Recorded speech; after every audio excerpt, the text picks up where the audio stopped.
Hello everyone, this is Neha and we are studying algebra.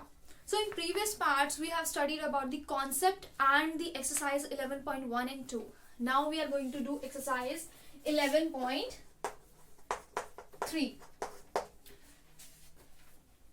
So guys, first video जिसमें हमने concept के बारे में सीखा था उसमें मैंने आपको बताया था कि जो हमारी एल्जेब्रा है वो दो तरीके से हो सकते हैं, या तो स्टेटमेंट दी होगी या फिर एक्सप्रेशन दिया होगा। तो हमें क्या करना होता है, अगर एक्सप्रेशन दिया होता है तो हमें उसको कन्वर्ट करना होता है स्टेटमेंट के अंदर, और अगर स्टेटमेंट दी है तो अकॉर्डिंग टू द स्टेटमेंट हमें एक्सप्रेशन लिखना पड़ता है। तो 11.3 एक्सरसाइज उसी कॉन्सेप्ट पे बेस्ड है। तो स्टार्ट करते हैं क्वेश्चन नंबर 1 से। Make up as many expression with number as you can from 3 number. तो हमारे पास क्या दिया है क्वेश्चन नंबर 1 में, क्वेश्चन नंबर 1 में हमें 3 नंबर दिए हैं 5, 7 एंड 8। ठीक है, और बोला है कि इससे हमें एक्सप्रेशन बनानी है, कोई भी वेरिएबल यूज नहीं करना है, बिना वेरिएबल यूज किए इससे एक्सप्रेशन बनाने, इन तीनों नंबर से एक्सप्रेशन बनाना है। और सिर्फ हमें क्या यूज करना है, प्लस यूज कर सकते हैं, हम एडिशन यूज कर सकते हैं, माइनस यूज कर सकते हैं और मल्टीप्लिकेशन भी यूज कर सकते हैं। ठीक है, तो आपके पास एग्जाम्पल भी दिया गया है इस चीज का, तो आप एग्जाम्पल से समझ सकते हो तो कि आपको क्या करना क्या है। ठीक है, तो एग्जाम्पल से हम चलो स्टार्ट करते हैं। मैं आपको कुछ एग्जाम्पल बना के दिखा रही हूँ। हम क्या कर सकते हैं, 8 × 5 -7। ठीक है, दूसरा हम क्या बना सकते हैं, 8 × 7 + 5। ठीक है, इसी तरीके से आप कितनी भी बहुत सारी स्टेटमेंट्स बना सकते हो। कैसे बना सकते हैं, 8 - 5 × 7, राइट। और क्या बना सकते हैं, बना सकते हैं 8 - 7 × 5। ठीक है, और क्या बना सकते हैं, तीनों को प्लस भी कर सकते हैं, 8 + 7 + 7 5।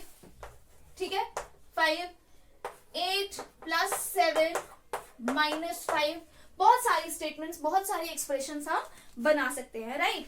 चलिए, तो ये कुछ एग्जांपल्स मैंने आपको दे दिए हैं, आप इन और भी बना सकते हो, तो आपको खुद ट्राई करना है कि और कितने बन सकते हैं। नेक्स्ट क्वेश्चन पे आते हैं, क्वेश्चन नंबर 2। क्वेश्चन नंबर 2 क्या कहता है, विच out of the following expression with number only. पूछा है कि आपके पास कुछ एक्सप्रेशंस दिए गए हैं और कहा है कि ऐसा कौन सा एक्सप्रेशन है जिसके अंदर सिर्फ नंबर है, कोई वेरिएबल प्रेजेंट नहीं है। ठीक है, तो आप सिंपली देखकर बता सकते हो किस एक्सप्रेशन में आपका वेरिएबल प्रेजेंट नहीं है या किस एक्सप्रेशन में ओनली नंबर्स हैं। तो आपका सी पार्ट और डी पार्ट में ओनली नंबर्स हैं, कोई भी वेरिएबल नहीं है।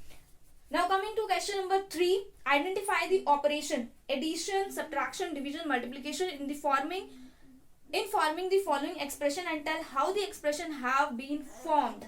ठीक है, क्या दिया हुआ है, हमें आइडेंटिफाई करना है कि एक्सप्रेशन जो है वो एडिशन का है, मल्टीप्लिकेशन का है, डिवीजन का है या सब्ट्रैक्शन का है। ठीक है, तो बताना है, तो आप सिंपली बता सकते हो।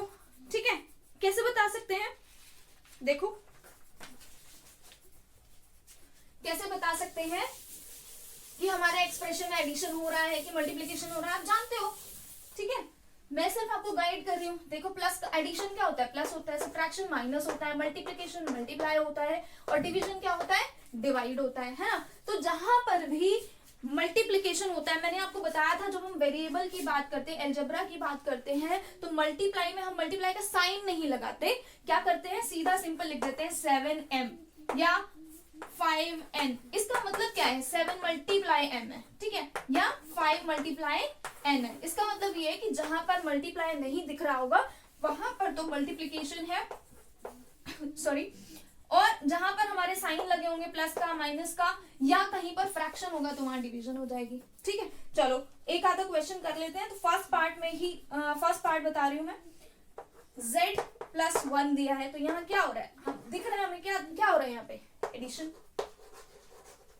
ठीक है, सेकेंड पार्ट में क्या है, फिर इसी का ही z -1 है, यहाँ पे क्या हो रहा है, माइनस है, तो क्या है, सब्ट्रैक्शन।